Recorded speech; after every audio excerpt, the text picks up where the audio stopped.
Honoráveis ouvintes, sejam muito bem-vindos a mais um episódio do Extramuros. Sou Washington Clark dos Santos, seu anfitrião. No conteúdo de hoje, celebrando o mês em que completamos o triênio de atividades, trago ao ar a versão repaginada do episódio disponibilizado em 22 de junho de 2022, no qual contamos com a colaboração do policial penal Paulo Henrique Pereira, à época diretor da 16ª Regional do Departamento Penitenciário de Minas Gerais, abordando sobre os benefícios sociais e econômicos da mão de obra prisional. A presente iniciativa, que se repetirá na sequência com as entrevistas de José Piazza e Sandro Abel, visa a adequação e armazenamento de todos os episódios na mesma plataforma. A expressão mão de obra prisional refere-se ao trabalho realizado por pessoas privadas de liberdade em regime de cumprimento de pena, tanto dentro como fora das unidades prisionais. Este trabalho é uma ferramenta importante para a reintegração social dos detentos, além de trazer benefícios econômicos para a sociedade. Diante deste contexto, Paulo, agradecendo e saudando-o com as boas-vindas, ao tempo em que peço um breve resumo de sua formação, exponha sua impressão acerca da utilização da mão de obra prisional. Olá, sou Paulo Henrique Pereira, policial penal há 16 anos na cidade de Unai, Minas Gerais. Sou graduado em Letras Português e Direito e pós-graduado em Direito Penal e Processo Penal. Venho exercendo gestão de unidade prisional desde dezembro do ano de 2013. A utilização da mão de obra dentro das unidades prisionais e até mesmo fora delas, quando devidamente autorizados, é um fator de preponderância no processo de ressocialização desses indivíduos privados de liberdade, pois através desses trabalhos, dessas atividades desenvolvidas, o indivíduo ele tende a cometer menos faltas disciplinares e a ter um senso maior de responsabilização e de dedicação nas atividades que ele desenvolve. De que forma, meu caro, tens buscado parcerias para a ampliação de oportunidades de trabalho externo aos apenados e quais as principais atividades laborais executadas nas unidades prisionais da 16ª Regional? Nós temos feito um trabalho bem interessante, incentivando as prefeituras locais com a utilização da mão de obra prisional, uma vez que nós já vimos o reflexo dessas atividades no interior das unidades. Então, temos proporcionado alguns tipos de atividades internas e buscado parcerias para a realização de outras atividades externas por esses presos que são devidamente classificados e selecionados para essas parcerias. E isso vem dando resultado em algumas cidades aqui da região Noroeste. Dentro das unidades prisionais aqui da região Noroeste, nós destacamos aí a fabricação de artefatos de concreto, com a fabricação de blocos, manilhas, meio-fios, paviés.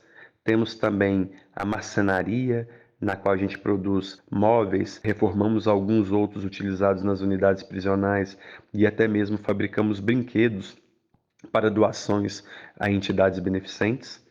Temos as hortas, que em quase todas as unidades prisionais nós temos a produção de hortaliças para serem doadas para entidades filantrópicas.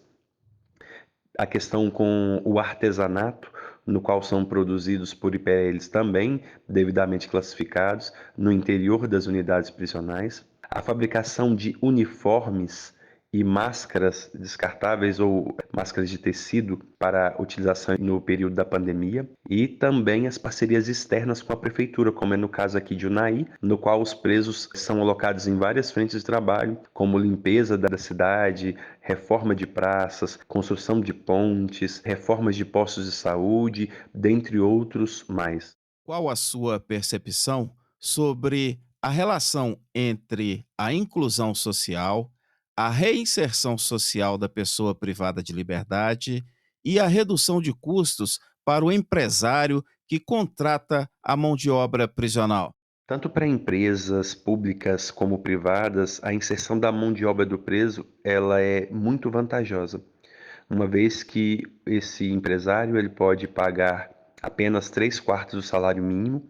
Desses 3/4, 50% vai ficar com o preso para suas despesas pessoais, 25% vai para o pecúlio, que é uma caderneta de poupança que ele retira no momento da sua liberação, da sua saída da unidade prisional, e 25% volta de ressarcimento para o Estado. Mas aí, nesse viés, o empregador é um dos maiores beneficiados, uma vez que ele tem uma mão de obra barata, muitas vezes qualificada e sem mais nenhum tipo de vínculo trabalhista ou de encargos trabalhistas que oneram a folha de pagamento desse empresário aí no dia a dia. Aqueles empresários que começaram a trabalhar com a mão de obra prisional percebem que a sua lucratividade ela aumenta cada dia mais. Na sua visão, meu caro, há terreno para o incremento da contratação de mão de obra carcerária hoje e no futuro? Aponte, por favor, os desafios e indique respectivas soluções. Existe sim uma grande possibilidade de incrementos, de aumento da mão de obra prisional nas atividades envolvidas dentro das unidades prisionais e até mesmo fora delas.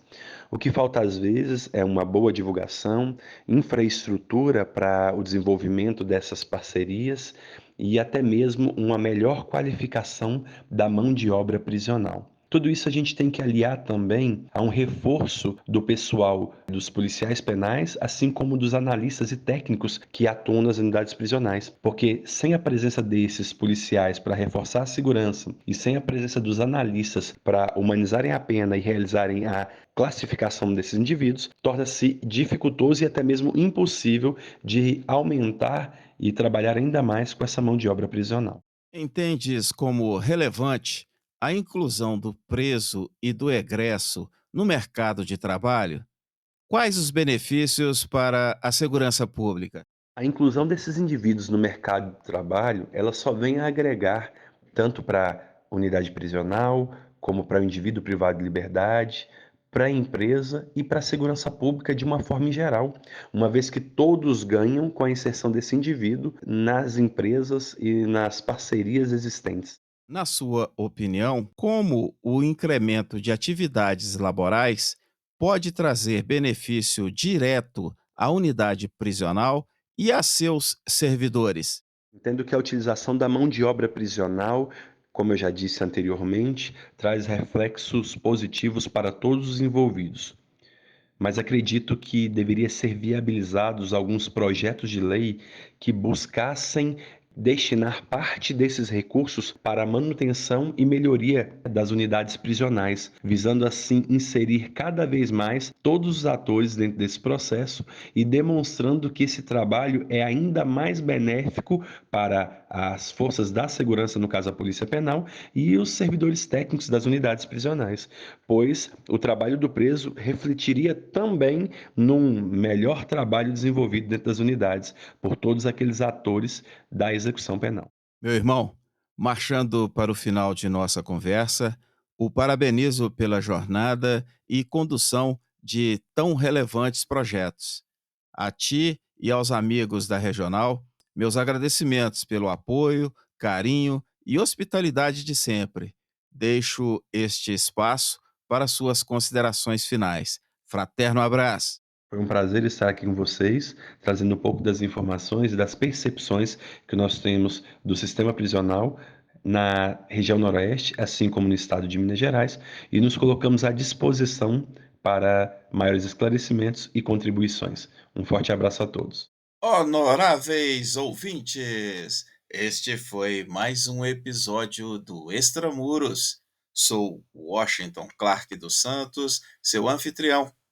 No conteúdo de hoje, disponibilizei a versão repaginada da entrevista publicada em 22 de junho de 2022 com Paulo Henrique Pereira, policial penal, à época diretor regional da 16ª Regional do Departamento Penitenciário de Minas Gerais, explorando o tema Benefícios Sociais e Econômicos da Mão de Obra Prisional. Acesse o nosso website e saiba mais sobre este conteúdo. Inscreva-se e compartilhe o nosso propósito. Será um prazer ter a sua colaboração. Pela sua audiência, muito obrigado e até a próxima!